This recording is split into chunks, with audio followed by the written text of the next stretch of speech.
Hola.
Test 2021. Damos las gracias a la dirección de este centro por facilitarnos la infraestructura, a la Federación de Asociaciones de Padres y Madres y a la Concejalía de Educación del Ayuntamiento de Lorca por acercarnos a los lorquinos a temas de actualidad educativa de este nivel. Se han promulgado demasiadas leyes de educación y con una sucesión de vértigo desde que en 1978 se aprobara la Constitución española. Había que hacer algunas leyes orgánicas que desarrollaran el derecho a la educación que allí se recogía y además otros elementos más, pero los cambios en educación siempre se valoran a medio y a largo plazo y aquí no ha dado tiempo. España durante todo este tiempo no ha sabido o no ha podido o no han querido consensuar una ley de educación que nos transmitiera estabilidad. La educación se ha utilizado como instrumento de enfrentamiento político y lo curioso es que no sucede en los países vecinos, sucede solamente aquí. Los continuos cambios que imponían estas leyes han obligado al profesorado y a los agentes educativos a estar permanentemente adaptándose a las nuevas directrices y además ha supuesto una carga burocrática excesiva. Y a pesar de tantas leyes, o quizá por ello, los indicadores de éxito educativo no son buenos para España en su conjunto. Son muy bajos en relación con otros países de nuestro entorno. Tampoco ha mejorado la brecha existente entre el alumnado cuyos padres tienen pocos recursos o poco interés en el éxito académico de sus hijos e hijas y el alumnado de posicionamiento más acomodada. Los índices de abandono escolar siempre siguen siendo muy altos y tampoco han mejorado los indicadores educativos en nuestra comunidad, ni siquiera después de asumir las transferencias allá por el año 1999. Seguimos estando en la cola de España en todos y muy lejos de la media europea.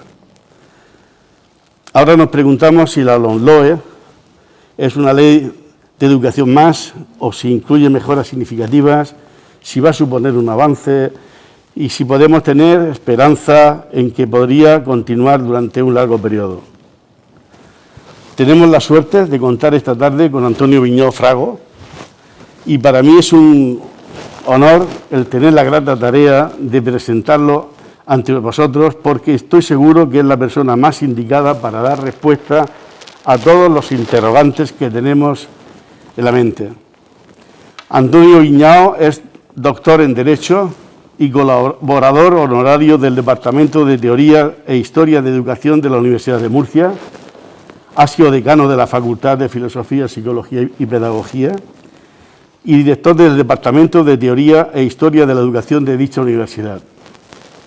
Ha sido miembro del Comité Ejecutivo de la International Standing Conference for the History of Education desde 1996 al año 2000, presidente de la Sociedad Española de Historia de la Educación desde 2001 a 2005, así como director del Centro de Estudios para la Memoria Educativa desde 2009 a 2013 y de la revista Historia y Memoria de la Educación desde 2014 a 2019. Su trayectoria académica, docente, investigadora y comprometida con el tejido social es conocida por todos los que nos hemos dedicado a la educación desde finales de los años 70. No voy esta tarde a enumerar su extenso y prolífico currículum, pero sí que destacaré algunas líneas de investigación y algunas de sus publicaciones. Es un científico social y sus líneas de investigación prioritarias son la historia de la alfabetización, la lectura y la escritura como prácticas socioculturales, la historia del currículum y de las instituciones docentes, organización escolar, libros de texto, espacios y tiempos escolares, la del proceso de profesionalización docente y la de la enseñanza secundaria, y la de la relación entre las culturas escolares y las reformas educativas. Ha publicado una gran cantidad de trabajos en libros y revistas especializadas. Algunos de estos libros son los siguientes: Política y educación en los orígenes de la España contemporánea, en el 1982. Innovación pedagógica y racionalidad científica, la Escuela Graduada Pública en España de 1898 a 1936, publicado en 1990.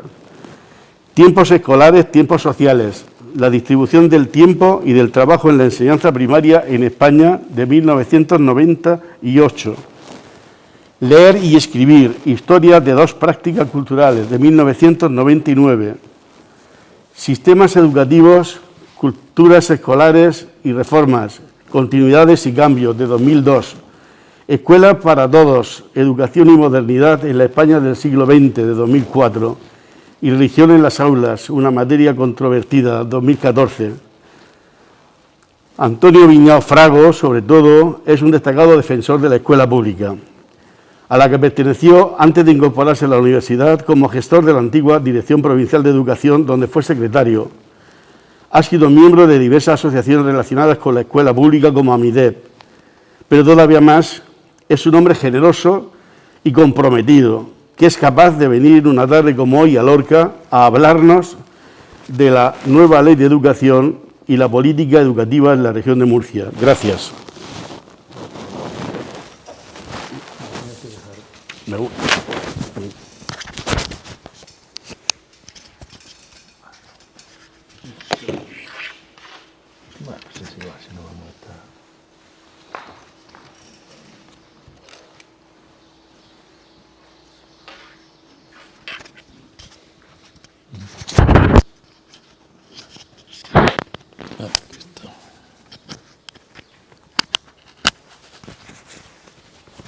¿Está bien? ¿Así? Vale, gracias. Bueno.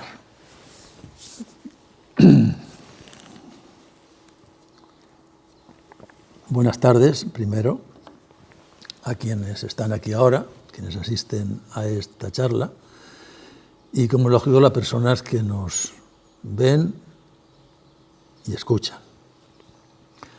Y muchas gracias, Ginés, también por las palabras previas, y como es lógico, a la dirección del centro y a la concejalía de educación. El tema del cual voy a hablar, lo tienen ustedes puesto ahí, es sobre la nueva ley de educación y la política educativa en la región de Murcia. Antes de entrar en el análisis concreto de cada uno de los puntos, lo que voy a hacer para que ustedes tengan claro de qué va esto es una síntesis mínima del esquema que voy a seguir yo. Lo primero que voy a hacer es una serie de consideraciones de carácter previo. Una ley de educación, ¿qué es? Una reforma, ¿qué es? ¿De qué va eso?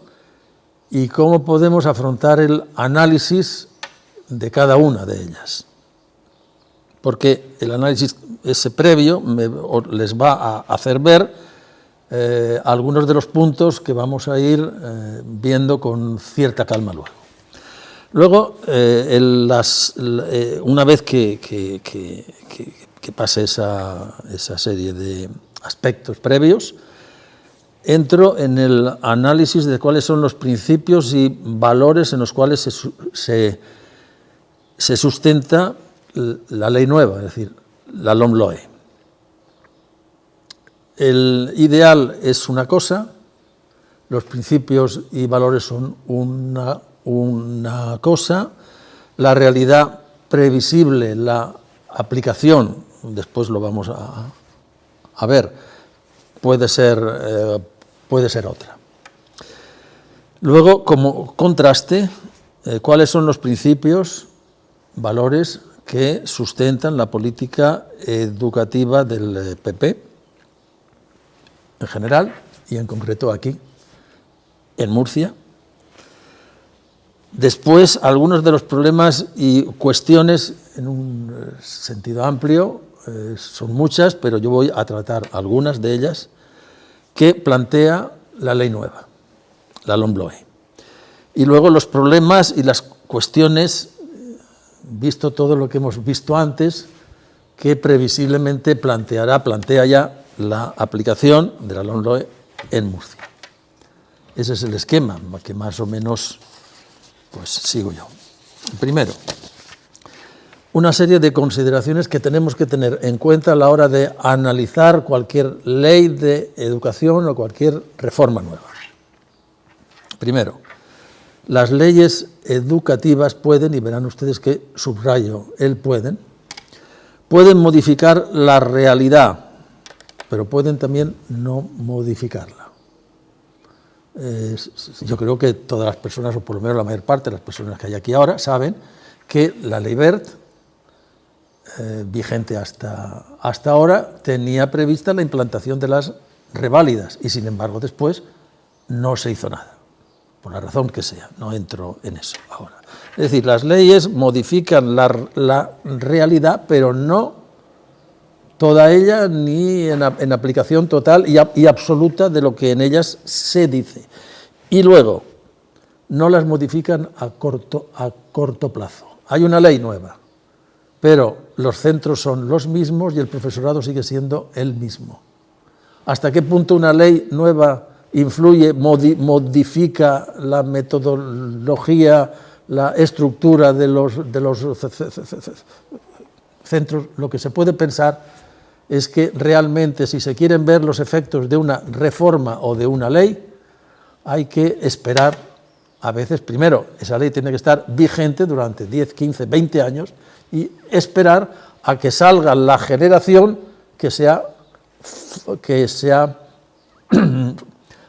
formado en ella. Es decir, tienen que pasar al menos 15 años.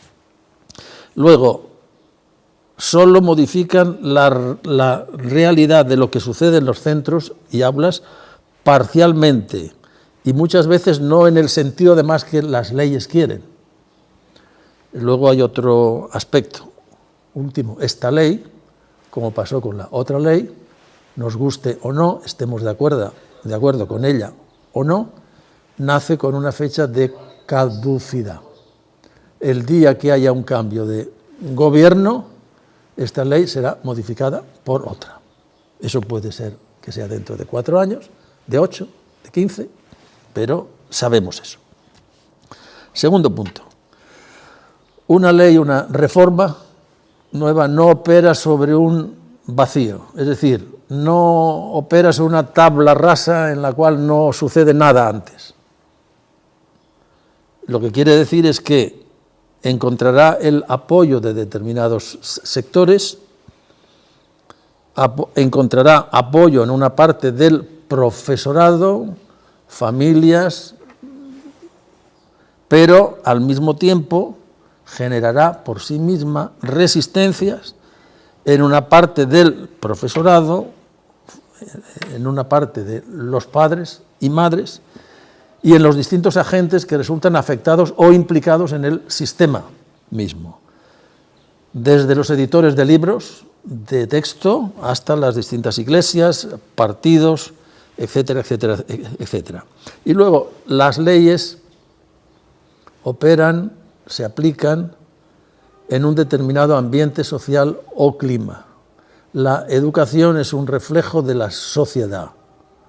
Las leyes o pensamos que modifican lo que las sociedades son, pero más bien lo que sucede es que las sociedades, el clima o los valores sociales que predominan en ellas son los que condicionan e influyen que las leyes se apliquen de un modo u otro modo. Ejemplo, puedo poner uno, pero hay otros. Murcia tiene unos niveles de secularización comparativamente bajos en relación, por ejemplo, con las comunidades autónomas que tienen unos índices de secularización más altos. Cataluña, País Vasco, Baleares, Asturias. ¿Qué quiere decir eso? Pues que el porcentaje de familias que elegirán, por poner un ejemplo solo, la asignatura de religión confesional para sus hijos e hijas será mucho mayor de lo que es en Asturias, Cataluña, el País Vasco, etcétera, etcétera, etcétera. Y eso condiciona la vida de los centros, familias, es decir, el ambiente social que hay en relación con determinados temas, condiciona e influye la aplicación de las leyes. No estamos produciendo coches, ni esto es una fábrica de producción de algo material. Estamos produciendo, generando, formando seres humanos y lo hacemos a través de otros seres humanos.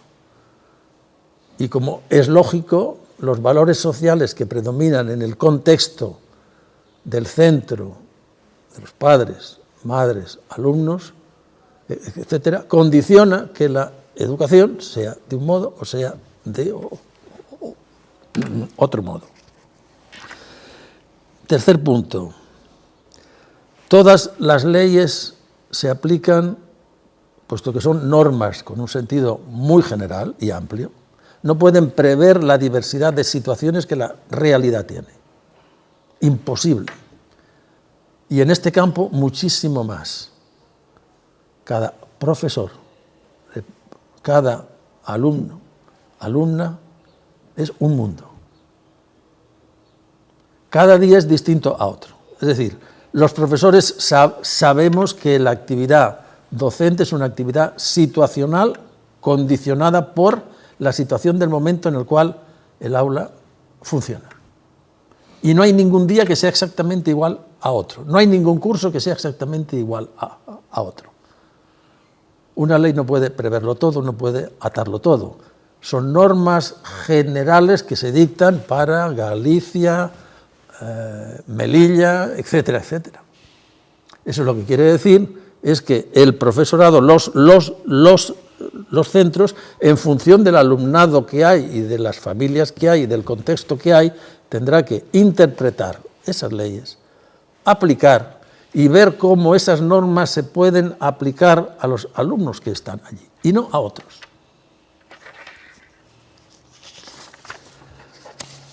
Cuarto punto. Por si no se han dado cuenta, yo creo que sí, España en educación es un Estado federal, de hecho. Es decir, las administraciones autonómicas, las comunidades autónomas son responsables del 90% del gasto público en educación, el Estado del 5% y los ayuntamientos del otro 5%. Son las comunidades autónomas las que pueden poseer y pueden aplicar y tienen valores y principios, es decir, políticas, que no siempre están acordes con los que la nueva ley dice. Es decir, que en ciertos casos, y Murcia es desde luego uno, se contraponen a aquellos principios, valores, que esa nueva ley, que el gobierno de la nación pues se oponen muchas veces a la legislación. Y además puede ser que no coincidan con las políticas que otros gobiernos de otras comunidades autónomas tienen. Y eso plantea problemas, claro. Y por último, las leyes y la política que se deriva de la aplicación de ellas están condicionadas en la interpretación que se hace de ellas, en la aplicación misma, por quienes tienen asignada legalmente la función de interpretarlas y aplicarlas. Es decir, las comunidades autónomas, en primer lugar eso, pero luego también los juristas expertos en el tema y sobre todo los jueces, la judicatura. En el instante este, la nueva ley tiene ya 2 recursos planteados por el PP una y por Vox otro, ante el Tribunal Constitucional. Y serán los jueces del Tribunal Constitucional los que digan si determinados artículos de ella pueden aplicarse o no, según la interpretación que los jueces hagan. De ahí el interés que los partidos políticos tienen por condicionar qué jueces son los que van a estar ahí, claro. La cuestión del veto, la famosa cuestión del veto, el año pasado planteó una serie de recursos por parte del Ministerio, de sindicatos, que no se resolvieron porque el curso se suspendió. Al Tribunal de lo Contencioso de Murcia le vino muy bien el tema porque no entró y se lo quitó de encima, pero este año lo van a tener ahí, otra vez. El veto se aplicará, o por lo menos querrá, y el Ministerio hará un recurso y los sindicatos, no todos, pero algunos de ellos, quizás. Es decir, vamos a asistir a unos niveles de judicialización de la política muy altos. Y en este punto lo único que yo puedo decir es que en la judicatura, lo único que me atrevo a decir ahora, predomina normalmente, no siempre, una orientación políticamente, ideológicamente conservadora a la hora de interpretar las leyes. Y en muchos casos me temo que los principios y valores que una parte, no toda, una buena parte de la judicatura tiene, no coinciden con aquellos principios y valores que veremos ahora que la LOMLOE tiene. ¿Cuáles principios y cuáles valores son esos?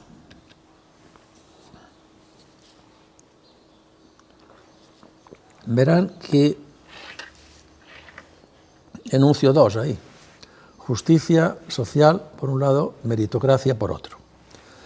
Son 2 valores que se contraponen. Explico. La meritocracia en un estado puro es que, o por lo menos como principio, si se aplica, es que haya una igualdad de oportunidades total y absoluta y que por lo tanto lo que académicamente sea uno, por lo tanto lo que socialmente sea después uno, lo que económicamente sea después uno, el trabajo que tenga uno, el estatus social que tenga uno, luego, es el estatus que se merece en función de lo que uno se ha esforzado o de lo que uno ha hecho. La justicia social es algo distinto a eso. Nadie se merece lo que tiene, ni nadie se merece aquello que no tiene. Totalmente. El estatus social o la posición económica, cultural, incluso, depende, en primer lugar, de un hecho que es obvio. No hay una igualdad de oportunidades.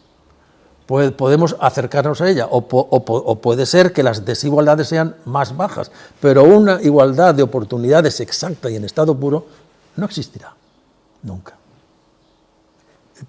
primer punto. Segundo punto, lo que uno es en esta vida depende de la suerte y del azar, por no decir de una serie de factores o elementos que no dependen de uno. Dependen incluso a veces de hechos, acontecimientos o de cuestiones que suceden a miles de kilómetros. Incluso. Luego, aquellos que plantean el hecho de que yo tengo aquello que me merezco yo, o estas personas que no pueden tener, etcétera, o que su condición social es esta, lo tienen porque se lo merecen, porque no han sabido, no han querido hacer lo que tenían que hacer, los planteamientos de la índole esa se oponen a criterios de justicia social más amplios. Bien, yo digo esto ya porque vamos a ver ahora, o voy a ver ahora, cuáles son esos principios básicos. La LOMLOE comienza en el artículo 1 con algo que ninguna ley de educación ha hecho hasta ahora. El párrafo 1 del artículo 1 remite a la Convención de los Derechos, la denominación es esa, del niño de 1989. Por niño se entiende toda persona de un sexo y otro, claro, menor de 18 años. Es decir, todo el alumnado hasta la secundaria, hasta el final de ella.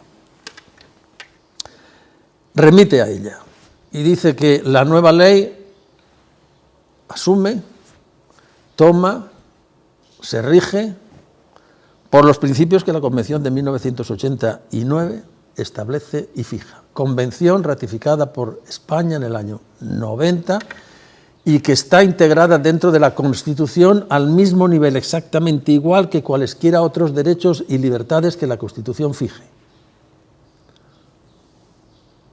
En ese párrafo 1 del artículo 1 no dice qué derechos son esos, qué libertades son, pero yo les enuncio algunas. Libertad de pensamiento, conciencia y religión, de creencias. Derecho a una información plural. Plural quiere decir eso, a que sobre cualquier cuestión hay que ofrecerles puntos de vista distintos. Derecho a ser oído en todo lo que les afecta. Solo estos tres aspectos, y algún otro que como es lógico no hablo de él ahora, por si no podríamos estar hablando muchísimo tiempo, suponen límites, nos guste o no, luego habrá que ver cómo se compagina eso y los jueces tendrán que decir y la sociedad tendrá que decir, pero supone límites claros al derecho de los padres a que los hijos e hijas reciban una formación religiosa y moral acorde con las convicciones suyas, que es un derecho que en la Constitución está. Pero también la Convención de los Derechos del Niño del 89 establece una serie de límites a la libre creación de centros. Es decir, si alguien desea crear un centro no público, privado, tiene que sujetarse a una serie de criterios o tiene que hacerlo dentro de una serie de criterios, principios y valores que se establecen en un determinado artículo. Que no los menciono porque son muchos, pero por ejemplo, uno de ellos es el de la igualdad entre sexos, entre mujeres y hombres.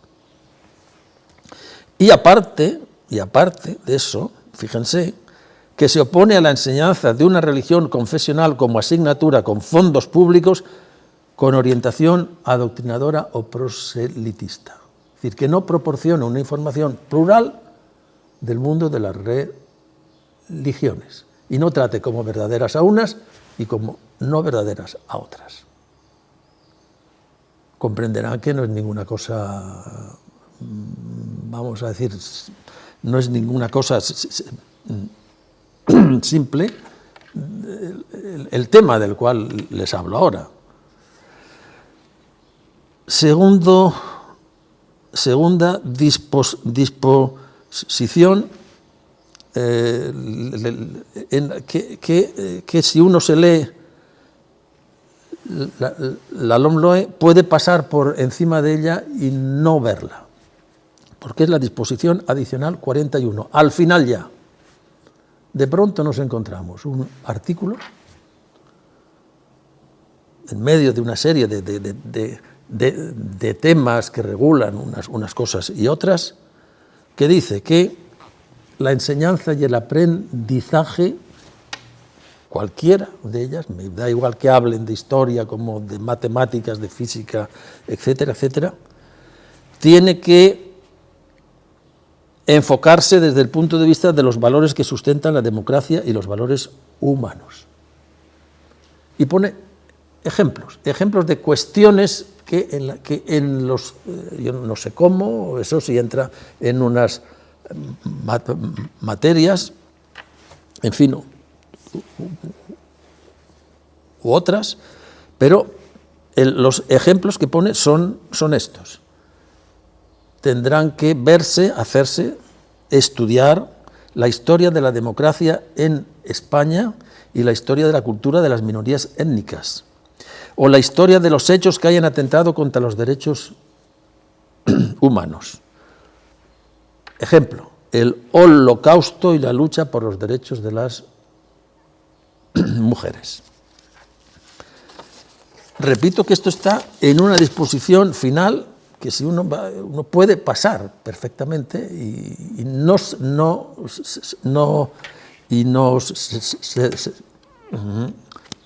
se da cuenta de ello.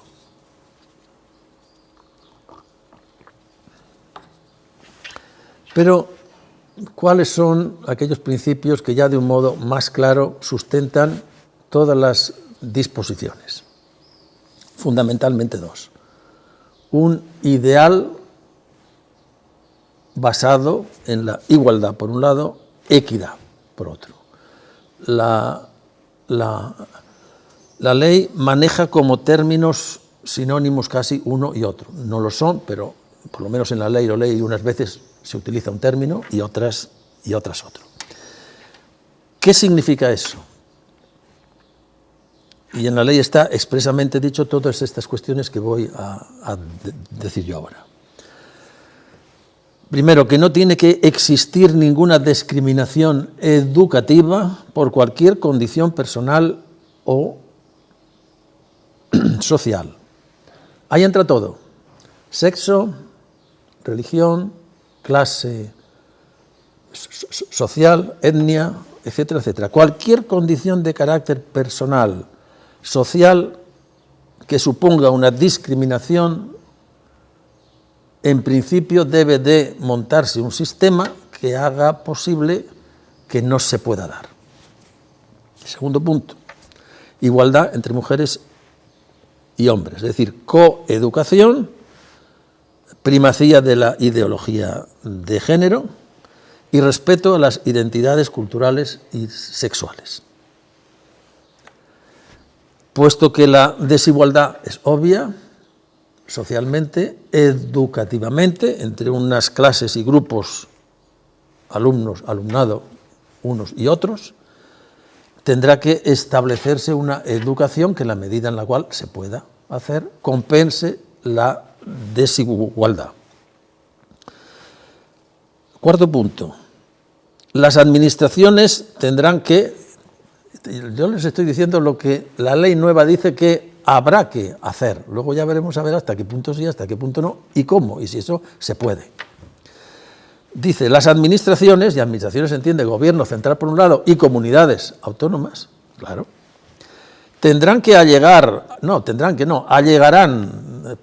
pondrán los recursos que hagan falta para que todo el alumnado alcance los objetivos establecidos y para llegar al máximo desarrollo de las capacidades que cada uno y que cada una tengan. Veremos qué consecuencias tiene esto respecto de la titulación final de la ESO. Y luego, otro punto más, se tiene que evitar, mejor dicho, las administraciones educativas tomarán las medidas que hagan falta para evitar la segregación del alumnado mediante una adecuada y equilibrada distribución de aquella parte del mismo necesitada de apoyo. Todos estos principios de los cuales hablo yo como mandatos hacia las comunidades autónomas, claro, están ahí. Otro punto más. Para la LOMLOE, la educación de carácter público, de titularidad pública, debe de ser la educación común que sirva de base al sistema. Razones dos. Una es la de que así se consigue una cohesión social mucho más amplia. Y luego que la heterogeneidad del alumnado en un centro o en un aula hay que verla como una oportunidad, no como un problema. ¿Cómo se puede decir? ¿Cómo se lleva a cabo esto? En los artículos 15 y 81 se fija que las administraciones educativas tomarán como criterio de actuación el incremento de las plazas públicas en centros públicos. Veremos a ver si en la Comunidad Autónoma de Murcia se hace así o no. Yo preveo que no. En la disposición adicional 15 especifica, y sobre esto sí que quisiera decir algo más de lo que dice ahí, claro, que se cederá suelo público para la construcción de centros públicos. Hay quien interpreta este párrafo como que se prohíbe ceder suelo público para centros no públicos. Sin embargo, yo leo ese párrafo y lo que leo es esto. O el castellano que me enseñaron a mí es otro, y por lo tanto no entiendo yo que alguien entienda que se prohíbe, que va. Los municipios cooperarán con las administraciones educativas correspondientes en la obtención de los solares necesarios para la construcción de nuevos centros docentes públicos. Eso está dicho desde hace 175 años. De toda la vida los centros públicos se han construido en suelo público. No dice nada que no se haya hecho antes. Sin embargo, algunos entienden que se prohíbe que se ceda suelo público para centros no públicos. Yo lo leo y ahí no prohíbe nada. Lo único que dice es que los centros públicos se construirán sobre suelo público. Eso y no decir nada es exactamente igual. Es decir, si el tema se judicializa, un juez normal, y no hace falta que ideológicamente tenga una tendencia u otra, dirá que yo leo esto, miren ustedes, yo lo leo y yo no veo que se prohíba que el Ayuntamiento X hoy ceda suelo público para construir un centro concertado o un centro privado de pago. No veo eso ahí. Otra medida que va dirigida al mismo punto. Se dice, se programará la oferta educativa con la participación de los afectados, pero de tal modo que garantice una distribución equilibrada del alumnado. Es un no a los guetos, pero no dice cómo. Y el tema está ahí, claro. Es decir, tendrá que haber una serie de disposiciones de la Administración central por un lado y de las comunidades por otro, que desarrollen ese punto para ver cómo se puede hacer eso, porque hay distintos sistemas y modos. Y luego, también en el artículo 84, habla de la constitución de unas comisiones de garantía para la aplicación de los criterios de admisión de alumnos, cuya función fundamental es velar por una equilibrada distribución de los precisados de apoyo o en situación económica desfavorecida. Pero no dice cómo. Dirá que las administraciones municipales por un lado, autonómicas por otro, tendrán que velar para que la distribución de ese alumnado con dificultades, retrasos, etcétera, etcétera, bueno, pues que sea distribuido equilibradamente entre todos los centros que reciben fondos públicos. Luego, por último, la LOMLOE parte de una concepción menos selectiva y clasificadora del sistema, pero también, cuidado, meritocrática. Explico. Es cierto que las reválidas que en la ley Wert estaban ahí no figuran ahora, no están ya. Es cierto que se establecen evaluaciones de diagnóstico en primaria en cuarto y en la ESO en el segundo curso, pero con finalidad orientativa para las familias, el alumnado y los centros. Pero si uno lee sobre todo la regulación que se establece en la ESO, verá que ahí se regulan y se mencionan todas las medidas que uno pueda pensar de apoyo y de refuerzo personalizado.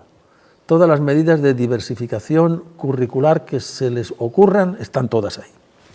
Adaptaciones, integración de materias, algo que en la ESO yo creo que tiene una importancia muy alta, puesto que el tránsito desde primaria de pasar de un profesor o dos o tres en un curso a pasar un profesor por una materia, otro para otra, es muy fuerte. Agrupaciones flexibles, desdoblamiento de grupos, optativas y todas las que quieran más. Pero es que además en el artículo 28, en el apartado 5, se dice de forma clara que la repetición de cursos será algo excepcional. Y si uno, además, en ese mismo artículo, lee las medidas que se prevén para que todo el alumnado, alcance la titulación básica de la ESO, al final llega a decirse que incluso se harán evaluaciones adaptadas al alumno para que el alumno supere las asignaturas suspensas de cuarto curso. Vamos a ver, miren, mejor supriman el título. Cosa que han propuesto, lo propongo yo aquí ahora, yo entiendo que el título de graduado de la ESO debe de desaparecer y la oportunidad que han tenido aquí es única, pero no establezcan ustedes un título y como no se atreven a decir que desaparezca, pues entonces ponen a los centros y al profesorado en tal cantidad de medidas, actividades que prácticamente tienen que dárselo a todos, porque si al final resulta que las adaptaciones tienen que ser personales a cada alumno y las evaluaciones adaptadas a los conocimientos que el alumno tiene, pues díganmelo de forma clara. No se atreven a eso. No, el Ministerio no se ha no ha llegado a eso. Razones por las cuales yo entiendo que la titulación final de la ESO debería de desaparecer y ser sustituida por una certificación que para cada alumna especifique las materias cursadas, los conocimientos, habilidades, destrezas, todo lo que... Una certificación y una orientación para las familias y para el alumnado mismo. Orientación que en todo caso, si se quiere, sería vinculante para dirigirse al bachillerato. Pero al no existir un título de grado, un grado, sino que sería una certificación, evitaríamos que alumnos de 17 y de 18 años estén en el cuarto de la ESO, como hay ahora. Esos alumnos, perdón, de 17, 18 años, de 16, de 17 y en algunos casos más. Incluso la ley prevé que un alumno puede quedarse durante 2 años más. ¿Para qué? Ese alumno tiene una certificación cuando termina su educación obligatoria y puede elegir la formación profesional, los ciclos de grado básico o de grado medio. No como ahora que si no tienes la titulación de la ESO, a los ciclos formativos de grado medio no puedes ir. Es decir, es algo, con lo cual pues hay gente por ahí, muchachos por ahí de 17 años, de 10, de 18, de 19, que todavía el título de la ESO no lo tienen y que tienen que ir a los centros de adultos. ¿Y quién se reincorpora para tener ese título con 21 años, con 22, con 23 años? Aparte de eso hay un criterio que yo desde hace bastantes años tengo claro y que tampoco lo tengo yo solo, es decir, les puedo citar nombres de pedagogos, educadores, expertos. Una enseñanza obligatoria no puede ser etiquetadora, clasificadora. Post obligatoria sí. Si obligatoriamente se me obliga a estar en un determinado sitio, a mí no se me puede etiquetar ni clasificar por aquellas capacidades que no tengo o que tengo en desventaja en relación con otros. No lo aceptaríamos ninguna de las personas que estamos aquí ahora. Seguro. Sin embargo, ya desde los 3 años, por no decir desde los 6, se está etiquetando y clasificando y haciendo grupos. Estos que vayan aquí, los otros que vayan allá. Y en función de unos criterios dados, que si fueran otros, las etiquetas y las clasificaciones serían otras. Por tanto, el sistema educativo no es neutro, nunca. Y si ese etiquetado es obligatorio, prescindamos de las calificaciones y simplemente vayamos dando paso a cada alumno y alumna hasta donde pueda ir, en función de la situación suya, y al final expidámosle una certificación de lo que ha podido hacer. Pero no le limitemos las posibilidades en función de que no tiene ese título y por lo tanto no puede ya acceder ni a los ciclos, no puede ya acceder ni a los ciclos básicos ni a los de grado medio, porque ha llegado a una edad que no puede ir a uno ni puede ir a otro sitio. Demencial. Eso es al menos lo que yo estimo. Bueno, contrastado con esto. La ley Wert tenía otros principios, valores. Las políticas educativas que los gobiernos del PP cuando han legislado y en las comunidades autónomas en las cuales gobiernan, se basa en unos principios y valores distintos a estos. Y no es una interpretación mía, es lo que yo voy a utilizar las mismas palabras que usan.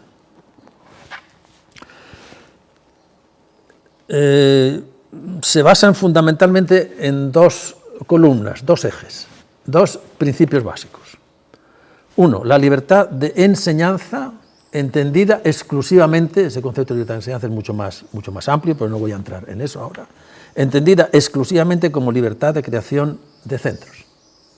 Lo cual implica, según esta interpretación, la posibilidad constitucional del establecimiento de un ideario, el apoyo y ampliación a los conciertos, así como a la enseñanza privada en todos los niveles educativos. Y hablo de todos, incluidas las universidades. La Universidad Católica de Murcia no sería lo que es, y posiblemente tengo dudas de que existiera o no, sin el apoyo que desde la comunidad autónoma y por los gobiernos del PP ha recibido desde que se crea. Pongo ese ejemplo y puedo poner otros. Desde hace aproximadamente, me parece que 10 años, no se ha creado ninguna universidad pública, pero sin embargo el número de universidades privadas se ha duplicado. La mayor parte de ellas no presenciales. Y los decretos de creación son decretos que se aprueban en las comunidades autónomas. Por lo tanto, todos, no me estoy refiriendo a estos solos.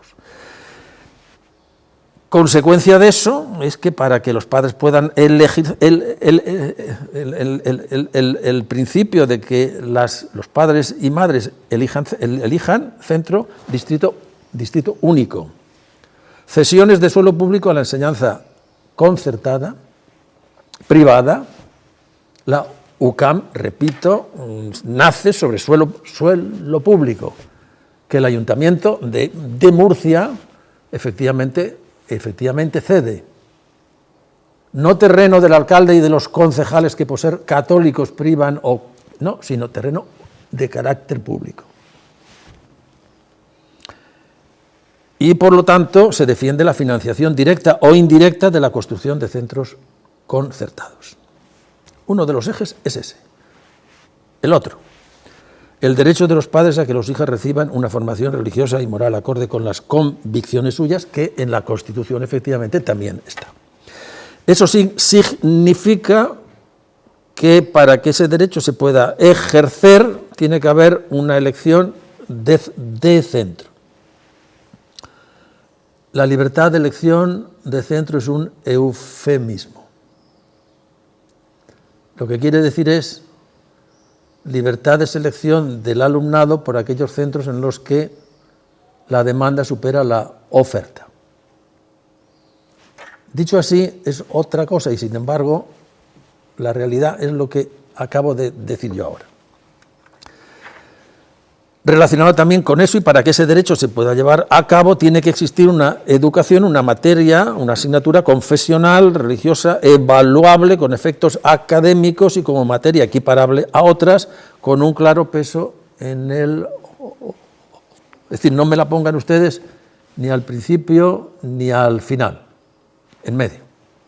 Y además con una alternativa que obligatoriamente tienen que cursar aquellos que no elijan esa.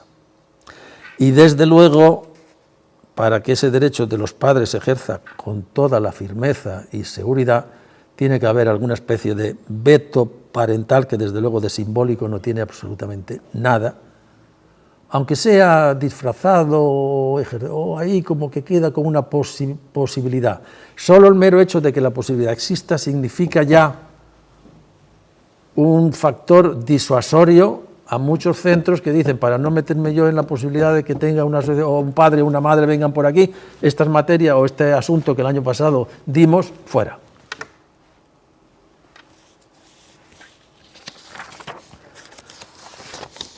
Sigo. Para los gobiernos de la derecha, la enseñanza concertada sobre todo significa el modelo de gestión que deben seguir otros. Es decir, su modelo es ese. ¿Qué quiere decir esto? Bueno, alguien dirá, Antonio, tú estás haciendo una interpretación. No. Eso está dicho por todos los presidentes de comunidad autónoma que conozco yo y consejeros y consejeras de educación cuando inauguran el curso en un centro concertado o en una universidad no pública. Lo dicen ellos. Es decir, yo no estaba allí, pero en la prensa, al siguiente día, el presidente inaugura el curso tal, y dice, este centro y estas enseñanzas significan exactamente lo que la libertad de enseñanza es y lo que queremos. No invento nada. Es decir, si aquí está dicho todo, cualquiera que coja una prensa u otra podrá verlo allí. ¿Qué quiere decir eso? Pues que para concertar a la enseñanza privada no hay que exigir la coeducación. Y luego, que la concepción que se tiene de lo público es algo como algo que no funciona, no eficaz, y para que funcione hay que aplicarle criterios y modos de gestión privados. Y hay que responsabilizar a los centros, al profesorado, al alumnado y a las familias de los resultados. La administración se aparta. Según cómo se gestione el centro, pues los resultados académicos serán unos u otros.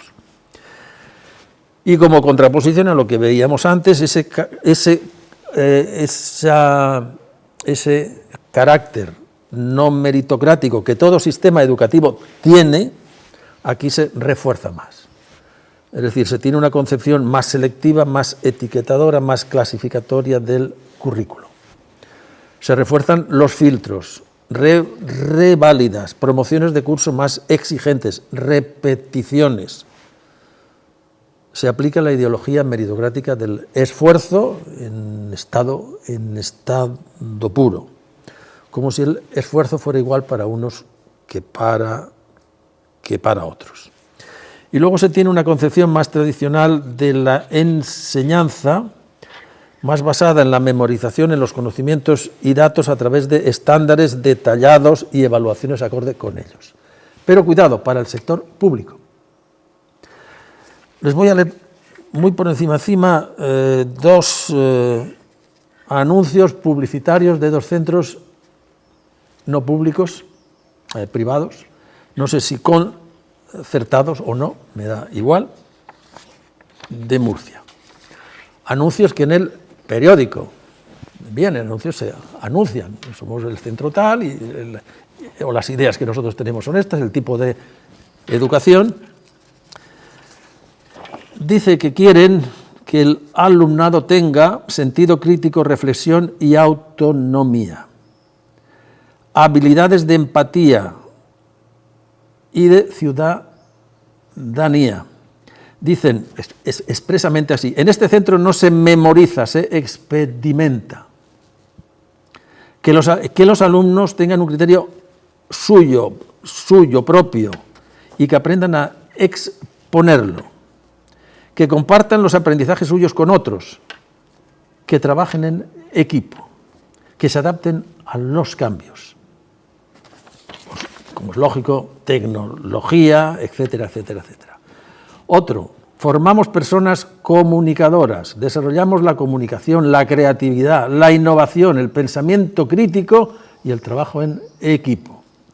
Habilidades socioemocionales y tecnológicas, y aquí aparecen en casi todos los centros privados. Robótica, que debe ser lo último ya. ¿Qué tiene que ver eso con los estándares y con un currículo detallado a memorizar de conocimientos y datos? No tiene que ver absolutamente nada. Para el sector público, las clases populares, el currículo es uno, y para aquellos que tienen medios y recursos para pagarse un centro de pago, el currículo, o por lo menos lo que se mantiene como principios, valores son esos.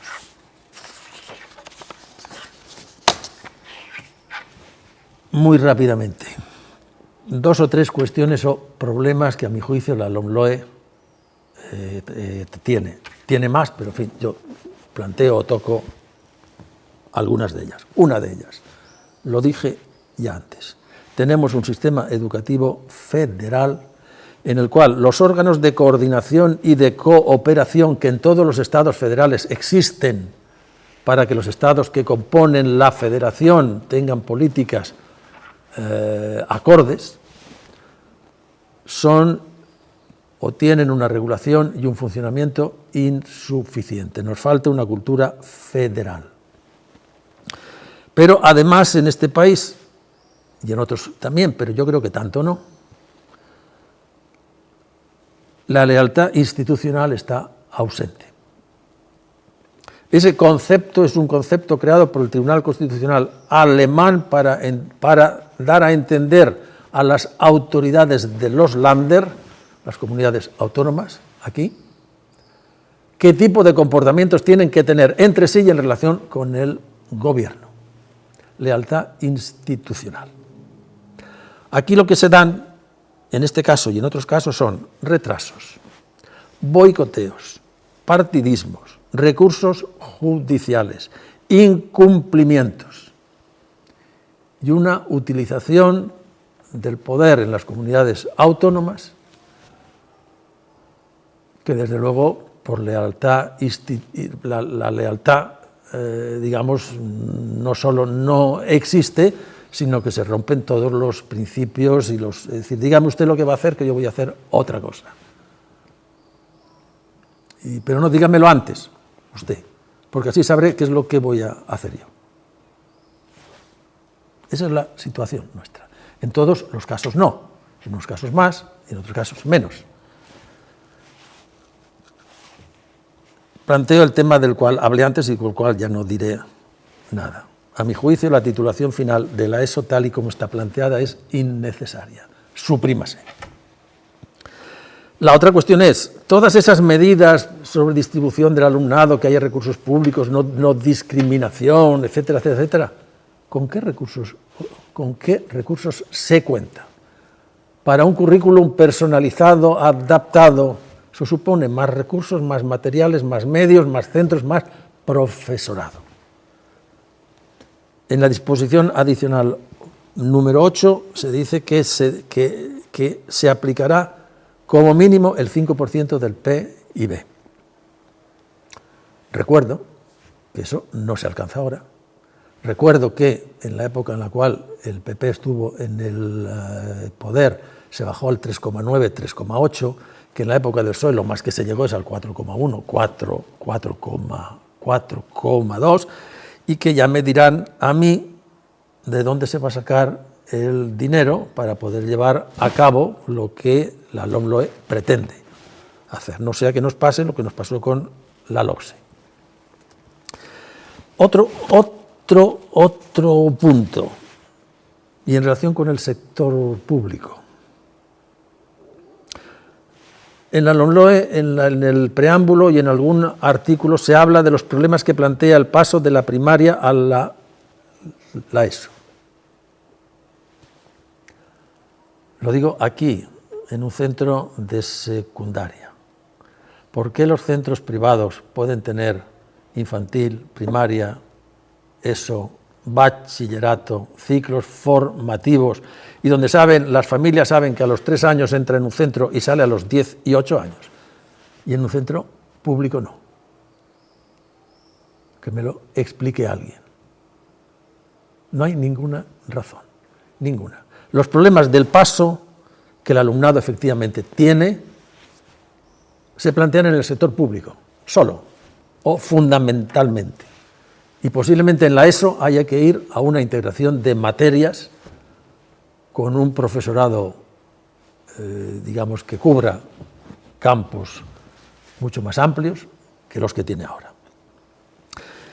Y luego, otro tema, como es lógico, es el de la enseñanza de la religión confesional.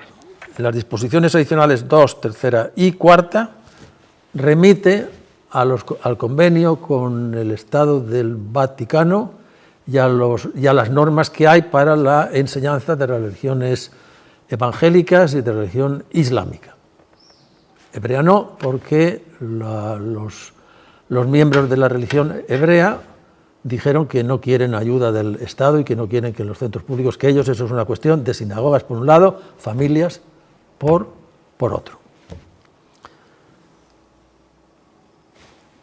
Pero no dice ni en qué cursos va a haber, ni con qué horarios.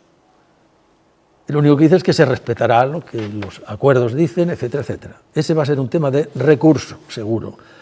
Desde el año 78, desde las primeras leyes, los recursos son continuos, unas veces por el profesorado, otras veces por las horas, otras veces por si hay una materia o no, otras veces no resolvemos el tema ese que cualquier país del entorno nuestro lo tiene resuelto desde hace años.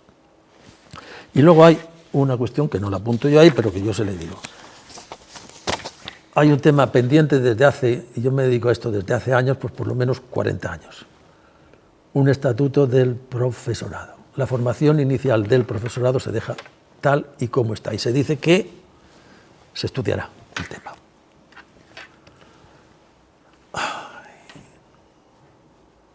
Esto cómo se lo... A lo mejor he estado poniendo yo otra cosa que no es la que... Claro, he estado... La diapositiva que tenía que haber puesto era esta. Esto es de lo que les he hablado antes. Ahora, pero bueno, es igual. Porque es que no me resisto a poner esto. Perdonen ustedes, son las 9:10, pero... quienes vieron el intermedio en la Sexta ayer verán que Wyoming se refirió a ello. En el editorial de El País lo mencionan ya hoy. A mí me llegó el informe antes de ayer y me ha dado tiempo justo a hacer esto. Estudios sobre segregación escolar socioeconómica, es decir, de función de la clase social, el grupo social, nivel económico de los padres y madres. En primaria por un lado y en la ESO por otro. En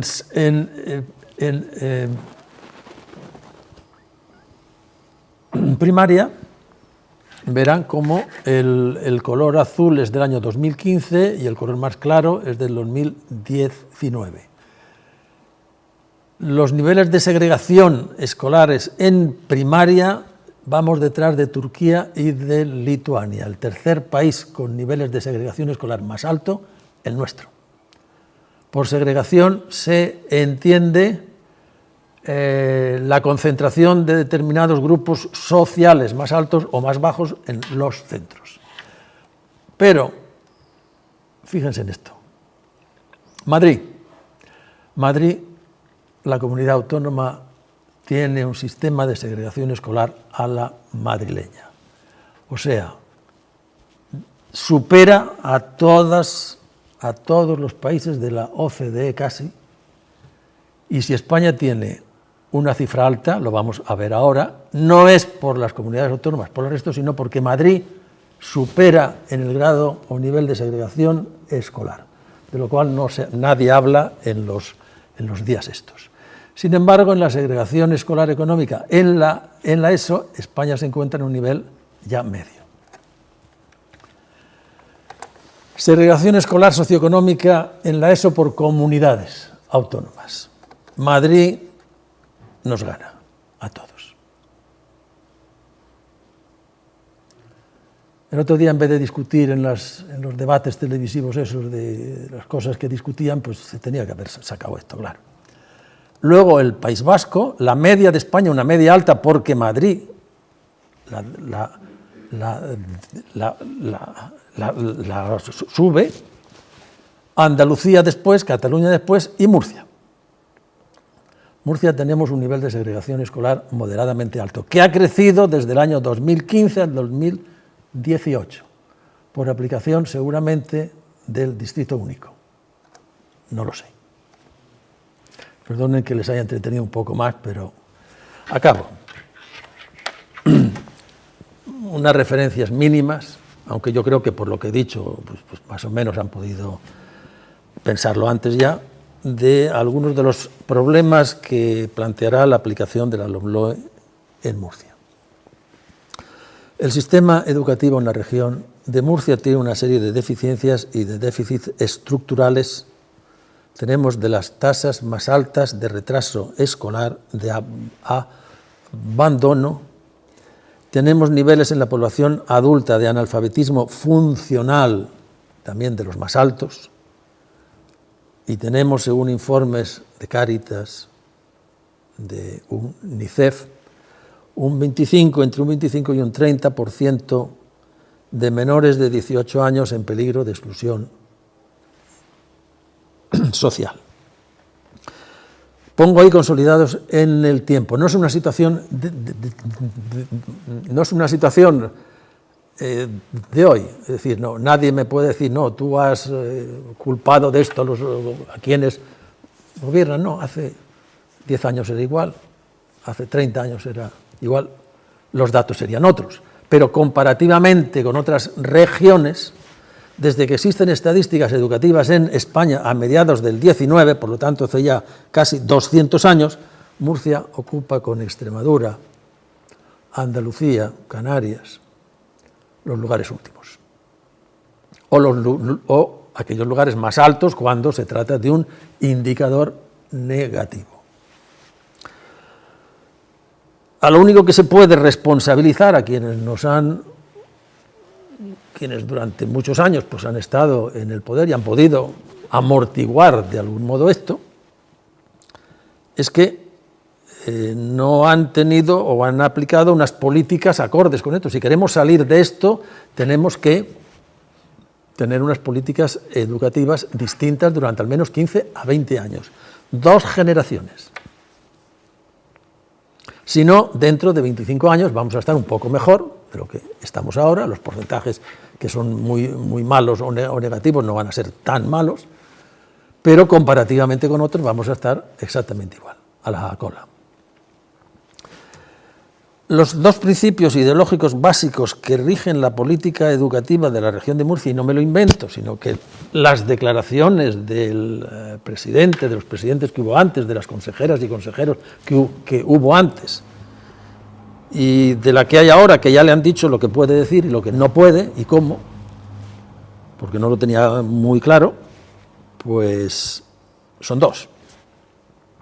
Libertad de enseñanza entendida exclusivamente o restringida a la creación de centros privados con financiación pública. Claro. Y la libertad de elección de centro que, como todas las políticas de distrito único o políticas de libertad de elección de centro aquí en Nueva Zelanda, en cualquier país, estado, región, etcétera, etcétera, donde se han aplicado, han supuesto un mayor o menor incremento de las desigualdades.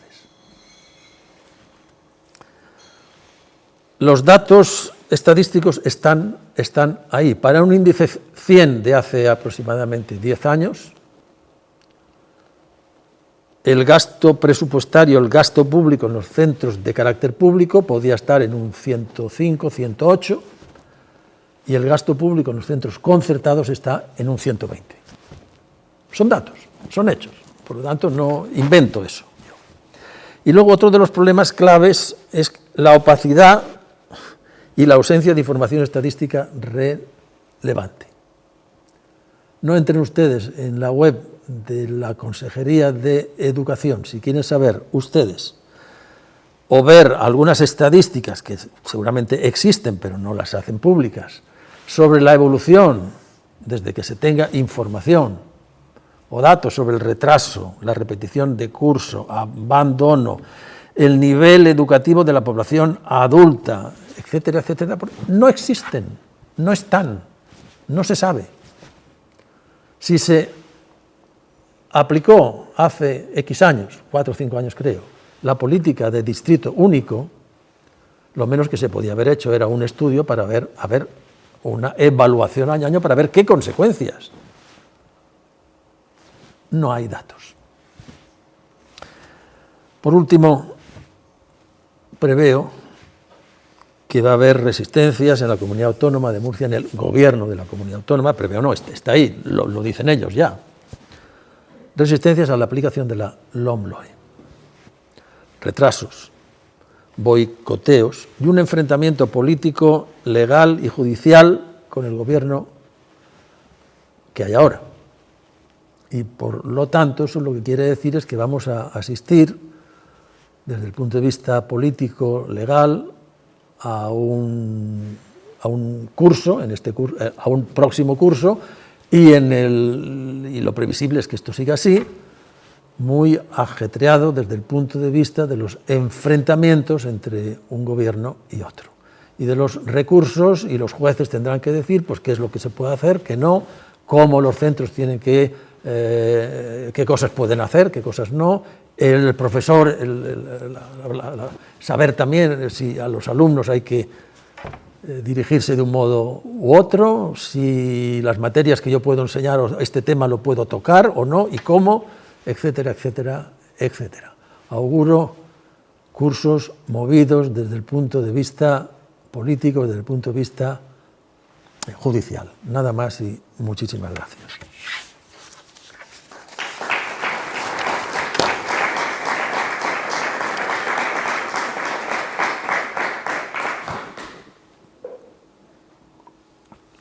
Yo siento que se nos hayan hecho las 9:20, pero bueno. Si alguien desea, no preguntarme, bueno, pero sino decir algo, yo sé. Yo entiendo entonces que la situación política que hay ahora mismo con la LOMLOE no es la misma situación política que había con la LOMLOE.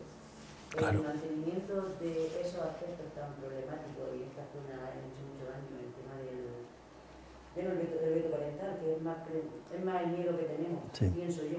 que lo que de verdad pueden llegar a hacer. ¿Es un sitio único? ¿No hay alguna forma a nivel nacional de pararlo, de bloquearlo? Si aquí se sigue aplicando la política del distrito único, el único modo de pararlo es un recurso que el Ministerio haga y que suspenda judicialmente de forma cautelar las disposiciones legales que la comunidad autónoma tome. Pero como resulta que no se puede suspender porque no hay es decir, porque la distribución de los alumnos hay que hacerla, claro, lo único es, habrá que ver qué decreto el Ministerio de Admisión de Alumnos saca. Si es muy constrictivo y ata a las comunidades autónomas mucho o no. Yo no lo sé.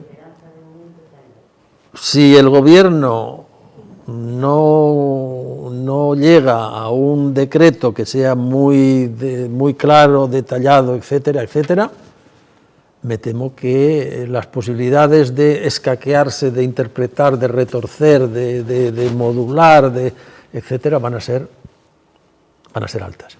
Pero luego, aparte de eso, ya no está. La legislación puede incluso decir una cosa y la realidad ser otra. Es decir,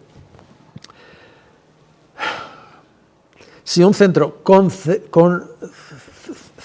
concertado selecciona a los alumnos suyos directa o indirectamente y contraviene lo que la legislación dice, es muy posible que a la comunidad no le imponga o haga la vista gorda. Lo puede hacer. Ejemplo, supongamos que en el decreto de admisión de alumnos que el Ministerio debe de estar redactando, si no lo tiene hecho ya, figura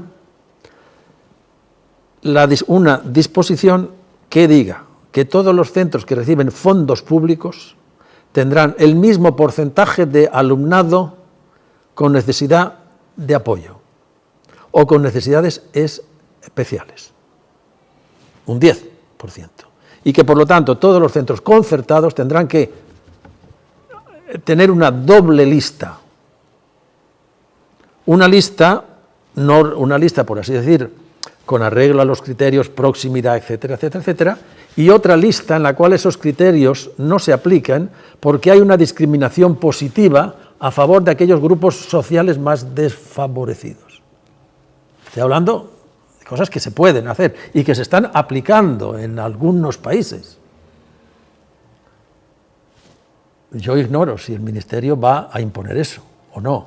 Desde luego, si lo impone, yo lo que auguro es que habrá recursos de inconstitucionalidad, seguro. Y que el Tribunal Constitucional, los jueces, son los que en último término dirán si eso el gobierno lo puede hacer o no. Y si eso contraviene el derecho a la elección de los padres. Y si eso contraviene la libertad de creación de centros y el derecho que los padres tienen a que sus hijos reciban la educación que corresponde, etcétera, etcétera, etcétera. Aviso. En el recurso contra la ley Wert, el Tribunal Constitucional se impuso por votos, mayoritariamente, 7 a favor y en contra 5, que los centros concertados que separan o segregan por sexos no solo tenían derecho a la concertación, en contra de lo que decía la LOE, sino que además prohibía al legislador, cosa que no han hecho caso, que en lo sucesivo se negara a esos centros la posibilidad legal de que pidieran el concierto. El Tribunal Constitucional que tenemos ahora sigue siendo el mismo. Y con eso queda dicho todo.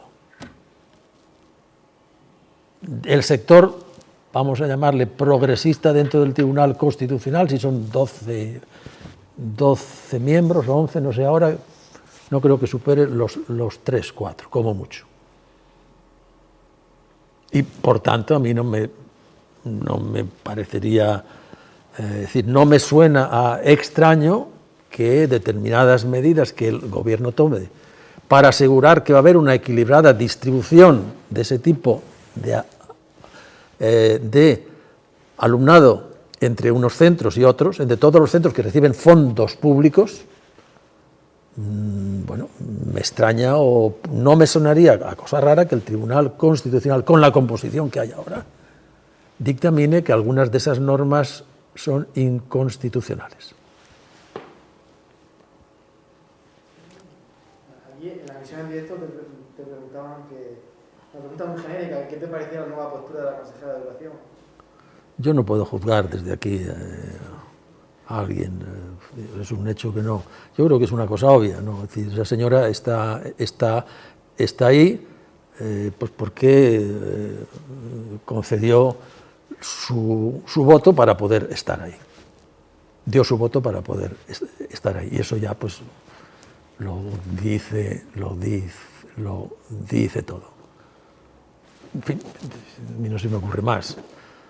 Estar ahí pues el tiempo que al presidente de la comunidad autónoma le sea útil que esté ahí. Sí, claro. Hay una diferencia muy clara entre lo que en la carta primera que dijo lo que pensaba ella y lo que luego en los medios de comunicación ha dicho, donde ya le han dicho, tú lleva cuidado, no puedes decir esto, no puedes decir aquello otro, cuando hables la respuesta que tienes que dar es esta. Aprenden pronto, con tal de mantenerse en el cargo, aprenden pronto.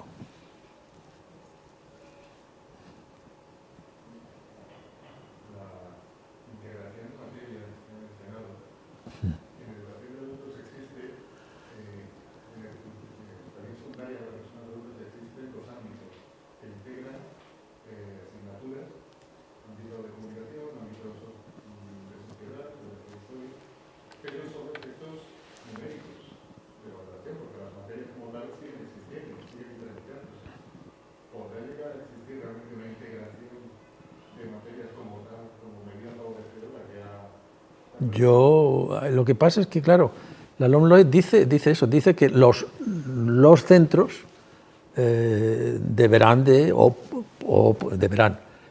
podrán.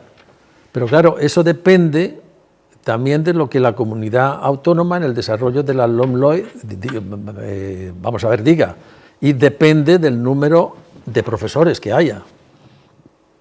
Ahora, yo entiendo, y no solo yo, es decir, esto es una cosa que ya lo han dicho muchos expertos en el tema y que conocen esto mejor que yo, que en la ESO se tendría que ir a una concentración de materias, no que se unen, sino a formar una materia única.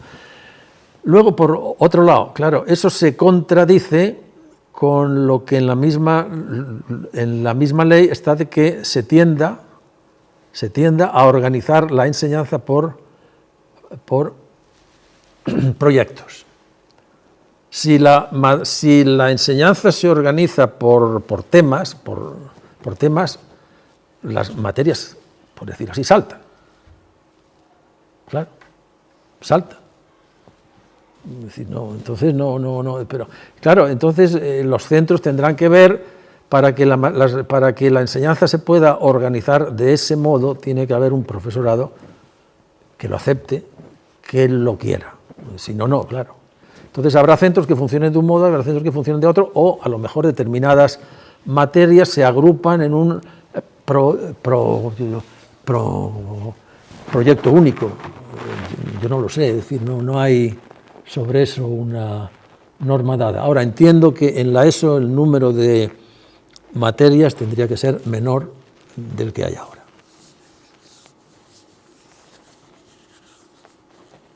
Y desde luego también lo dije antes, que en los centros públicos habría que integrar infantil, primaria y secundaria, con especializaciones, claro, ya a partir de los 16 años. Igual que los centros no públicos, y no hay problemas.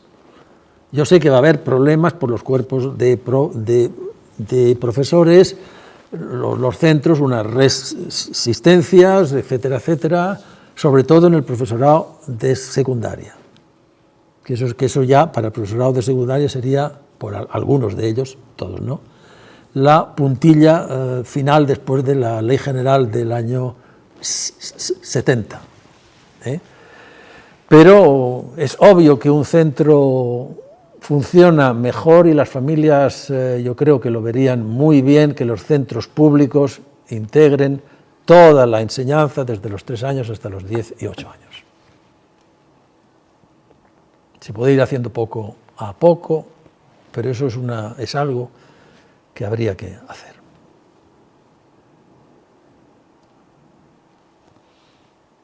¿Alguien más?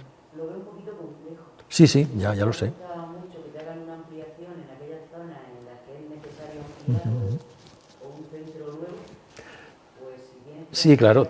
Es decir, la idea es no tanto hacerlo con los centros que hay ahora, porque eso sería un lío horroroso de remodelación de todo, habría que hacer obras, remodelar, cambiar todas las estructuras y todo, no, sino centros que se creen nuevos. O centros que por la proximidad se presten a eso. Imaginemos que hay un colegio de infantil y primaria pegado a este. Pero claro, entonces eso sí, tendrían que ser de línea única, una solo. 2 sería ya un número de alumnos que para manejar eso, en fin, yo no lo sé, pero desde luego más de 2 no. O que estuvieran unidos colegios con educación secundaria. Claro. Es decir, colegios de primaria Tuvieron de referencia adscritos. Lo que viene siendo quitar el distrito único. Claro. Es eliminar el distrito único.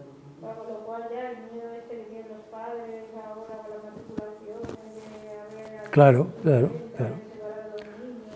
Quien entre en infantil, primaria, y luego siga, tiene que saber ya el instituto al cual va a ir.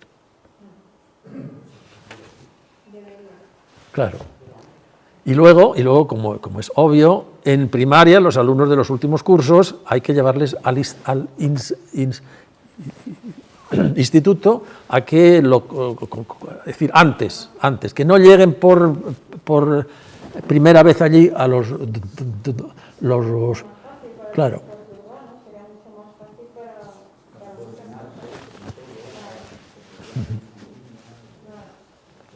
No sé, eso depende, es decir, lo que no se puede es decir todos los centros van a hacer esto, no. En unos sitios se podrá hacer unas cosas o habrá que hacerlo de un modo y en otros habrá que hacerlos de otro modo y en otros no se podrá hacer. Pero entiendo que en la medida que se pueda hacer y sobre todo con centros nuevos habría que ir a eso. Pero ya se hizo. ¿Qué? Eso ya lo hacíamos aquí precisamente.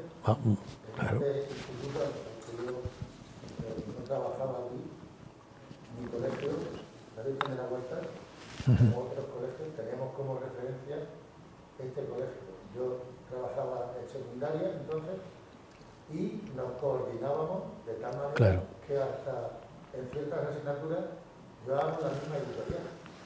Los textos de primaria eran de la misma editorial que luego iban a tener aquí en secundaria. Y teníamos reuniones de coordinación los profesores de séptimo y octavo del colegio con este instituto. Yo he venido a esa en los años 90. Sí, habría que buscar algún tipo de relación de fórmulas y tal como esa. Sí, claro. De manera que después tutores nos llamaban y evacuábamos información acerca de un alumno concreto sobre determinado comportamiento. Creo que era mejor para ellos, para los alumnos. Desde luego. Yo lo que veo es que vuelvan a hacer una ley sin consenso, como muy bien ha dicho, esto es a largo plazo, ni a medio, el resultado y la manera de trabajar y el cambio que debe de los profesores asumir y bueno, y con estos boicot, con esto, en fin, vuelve a salir una ley sin consenso. Ujú. Es necesaria una ley educativa que aguante 20 años. A los 20 años empezaría el profesorado es básico, enseñar por competencia, esto requiere una reestructuración profundísima. Sí. Y esa reestructuración, cuando venga a medio realizarse, pues seguro que han salido ya otras 2 leyes más. Así no se puede avanzar. Crea un desconcierto, una ansiedad en el profesorado. Ahora volveremos a tener, ahora van a simplificar los currículos. Hay que ponerse ese fondo. Pero cosas que vienen a dar resultados a los 10 años, pues dentro de 10 años ya habrán pasado solamente 3 leyes más. Es penoso que no nos pongamos de acuerdo. No sé por qué motivo, si por la religión, por lo que sea, pero debería todo el mundo de tener sentido de Estado, son nuestros hijos. Y llegar a un acuerdo por los niños, aunque sea por los niños, dejarnos de colores, de lo que sea. Debería Han ser sentado. la educación debería de quedar. Es que hay cosas que no se debería de politizar. Sin embargo, justo la educación es como el estandarte de cada ideario político. Entonces, como la política se entiende más en este país, porque decimos que hemos hecho una transición chapo, pero no es verdad. Porque a la vista está que no somos tan ejemplo de transición, porque, por ejemplo, lo que comentaba del Tribunal Constitucional, está claro que la transición no ha sido tal, porque debería de haber un equilibrio si no tuviéramos una transición realmente bien hecha. Y sin embargo, pues, ni se le espera, ni la tenemos, ni se le espera, porque tal y como están los ánimos de la gente, yo cada vez tengo menos esperanza en que la gente tenga sentido de Estado. Ni siquiera que tengan opinión crítica, que es algo que, como digo yo, cada vez hay más gente en la universidad, cada vez llegan más jóvenes en la universidad. Sin embargo, y una de las cosas que aprendí en la universidad es la opinión crítica. Sin embargo, la población que tenemos, que cada vez tenemos más población universitaria, ¿dónde está la opinión crítica? ¿Qué está pasando? Es una pena, por eso te digo que es que yo estoy un poco desesperanzada por eso, porque ni la hemos tenido ni la estuve esperando, por lo que estoy viendo. O sea, antes llegaba menos a la universidad, menos población a la universidad que ahora. Sin embargo, yo creo que los poquitos que tuvimos la oportunidad de llegar, yo creo que salimos con más opinión crítica, no lo sé, igual es una cosa totalmente subjetiva, ¿no? Porque yo ahora veo a los jóvenes que los veo, no sé. Después hay un aspecto muy técnico que es la función pública docente, el acceso, es vital cambiar el sistema. Sí, el sistema, tenemos un sistema. Con lo cual yo me siento bastante identificado por competencia, es algo que urge en la sociedad. Sí. Pero la cosa es que el profesorado esté capacitado, es así. Esto tiene que ir a la par de un cambio brutal en el sistema de acceso a la función pública docente. Seguimos entrando de la misma manera, sigue sin valorarse a la gente que entra a lo mejor y no está capacitado. Una vez que se entra, esos currículos nuevos que van a hacer, eso tiene que ir acorde al profesorado que lo tiene que impartir. Claro. Siempre se deja en ese asunto. Hoy salía en las noticias que se iba a cambiar también la ley de acceso a la función pública. Está a punto de salir una ley. Sí, pero la ley de acceso a la función pública es amplia, es general. Sobre este tema, para que se vea, ¿no? Aquellas que están haciendo el máster de secundaria, yo no sé, supongamos que en España entera, yo no sé cuántos son, supongamos que son 10.000. De esos 10.000 van a acceder a la docencia no más allá de 1.000. Solo. El resto no serán docentes, nunca. ¿No será mejor seguir el sistema que en otros países se sigue con distintas formas? Oposiciones fuera.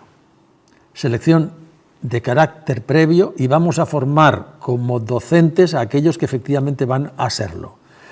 No se puede ofrecer una formación práctica y teórica, desde luego teórica puede ser, práctica no, a 10.000, démosla a 1.000 y bien. Entonces sí. Pero claro, eso lo que supone, y lo digo a ver quién le pone el cascabel al gato. Ese es el sistema que existe en Finlandia, en Suecia, etcétera, etcétera. Es decir, no estoy diciendo ninguna cosa que no se haya hecho.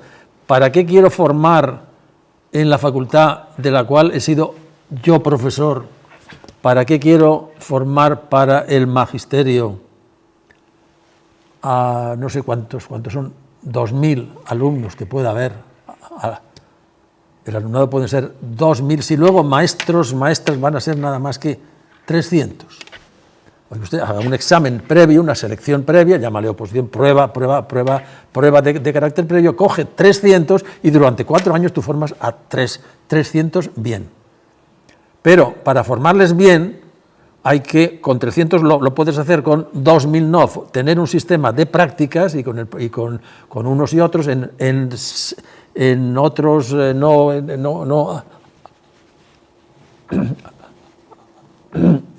perdón, aquí solo, es decir, no se pueden montar unas prácticas buenas sin que haya centros específicamente pensados para que los que van a ser docentes luego hagan unas buenas prácticas allí y haya profesores dedicados casi exclusivamente a ello. Y luego, cuando alguien sale de esa, llamémosle, escuela de profesorado, y sale, los 2 primeros años no se le encarga ni se le responsabiliza de un curso ni de un aula, sino que está trabajando junto con al menos otros 2. Eso de que haya institutos en los que al interino último que llega se le da el curso que no quiere nadie y que a lo mejor el título de licenciado de grado ahora pues resulta que lo tiene desde hace 3 años o 4 años y que no tiene más experiencia que la que como alumna tuvo, eso es... Usted no, usted tiene que pasar por una escuela de formación de profesores. Y esa escuela tiene que haber una selección previa. Y solo van a entrar aquel número de profesores cuyo cálculo es relativamente fácil, que prevemos que va a haber en los próximos 10, 15, 20 años. Ahí, es decir, el sistema que los médicos, por ejemplo, tienen. El MIR, pues yo no sé, pero aquí habría que hacerlo antes. Solo que al siguiente día todas las facultades de educación, los sindicatos que defienden a los interinos, habría que ver antes qué se hace ahí, claro, porque los porcentajes de profesorado interino asociado han llegado a tal punto, a tal extremo, muy similar a lo que teníamos en la España en los años 70. Y entonces, claro, ¿quién le pone el cascabel al gato? Las facultades de Ciencias y Letras posiblemente también hicieran huelga. Los alumnos que en Magisterio están ahora, seguro. Los licenciados que dicen, no, yo el máster de secundaria, un máster de 1 año y fuera, dirían que igual. Es decir, el problema está en cómo se monta eso. Y sin embargo es el sistema que los países que tienen un sistema en los cuales funciona esto, solo forman para profesores aquellos que van a serlo. Y entonces puedo darles una formación muy buena a 100, a 1000 no. Ese es el tema. Y luego sobre el otro tema de por qué esta ley lo más previsible es que dure pues 4 años, 5 años, 6 años, vamos a suponer, como mucho. La única salida que veo yo, y le he dedicado al tema muchísimas horas y muchísimos darles vueltas y hablar sobre ello, escribir sobre ello, es que se llegue a acuerdos parciales, dejando a un lado aquellos temas en los cuales acuerdo no va a haber nunca. Y en los cuales en este país no hay acuerdos desde hace 200 años. No es un tema tampoco de hoy, cuidado, es decir, que queremos que los problemas son de hoy, no. El tema de la enseñanza de la religión y el papel, el estatus o la situación legal que el subsistema educativo de la Iglesia Católica tiene, ese problema lo tenemos desde hace 200 años. No es un problema de ahora. En unas épocas lo han resuelto de un modo y en otras épocas lo han resuelto de otro modo. Y la Constitución lo único que hizo fue llegar a un artículo 27 en el cual tú pones esto, yo pongo aquello otro, y luego según que legisle uno, que gobierne uno u otro, pues yo pongo el acento en un aspecto o lo pongo en otro. Es decir, la idea de que en educación en este país con la Constitución se llegó a un pacto o un consenso es falsa. Es un consenso artificial. La única forma en la cual se pudo firmar la Constitución es que yo pongo esto, tú pones aquello otro.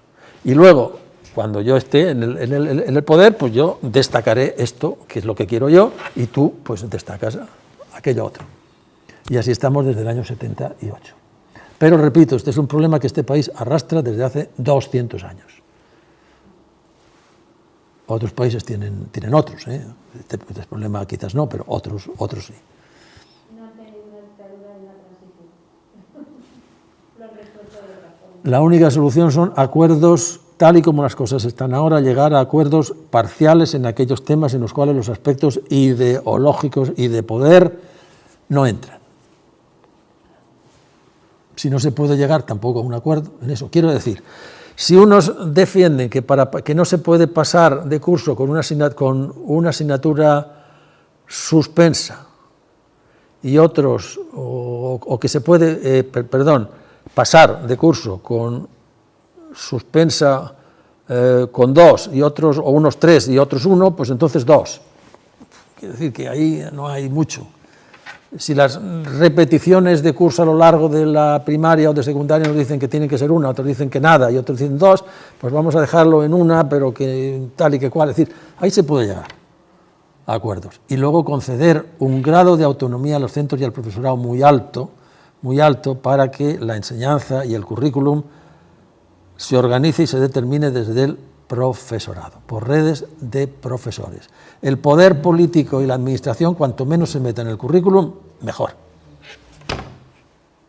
Esa es otra idea que vengo manteniendo yo desde hace muchísimos años. El profesorado, si se organiza y se le deja, no solo se le deja, sino que se favorece las redes y la organización del profesorado, el profesorado al final llegaría a acuerdos acerca de si el currículum debe de ser por proyectos, por competencias, con más detalle, con menos, etcétera, etcétera. Y habrá centros que funcionen de un modo y habrá centros que funcionen a lo mejor de otro modo. Pero los gobiernos, y aquí incluyo a todos, es decir, no al gobierno que hay ahora allá o al gobierno que pueda haber aquí, comunidades autónomas y Madrid, cuanto menos legislen en el currículum en el sentido de constreñir, de detallar, de decir al pie de la letra al profesorado en el aula qué es lo que tiene que hacer. El profesorado en el aula, y lo sabemos todos, y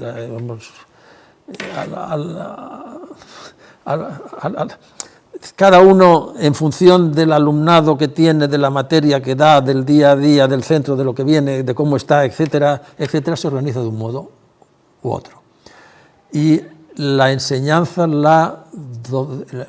es un arte. Arte en el sentido más clásico que la palabra esta, un oficio. Y el oficio se aprende en el tajo. Uno solo llega a ser un docente bueno, aparte de las características que tiene uno y que puede ser que unos lleguen antes y otros al cabo de los años. Se tiene oficio. Y cuando una persona tiene oficio, sabe manejar una clase y sabe más o menos con este tipo de alumnos qué puedo hacer y qué no puedo hacer. Y eso es algo que o lo aprendes con los años y en el tajo y habiéndote enfrentado a situaciones distintas, O por más que me lo expliquen teóricamente eso, por más que me lo expliquen y me lo digan cómo, perdona, pero no se puede hacer. En fin, perdonen que me explaye, pero como se ha tocado el tema este, ahora, en la LOMLOE ese tema de la formación del profesorado no lo toca, no se atreve nadie a meterle mano a eso. Llevamos 50 años así.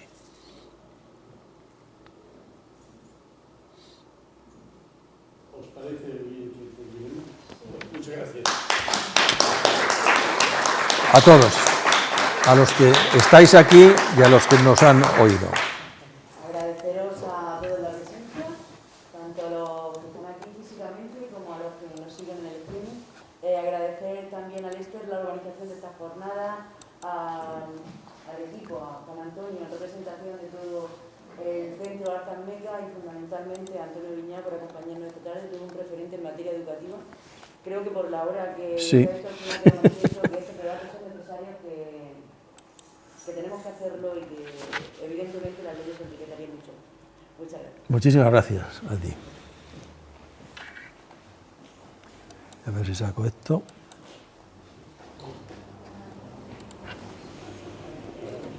Ay. Qué cansancio, Dios mío.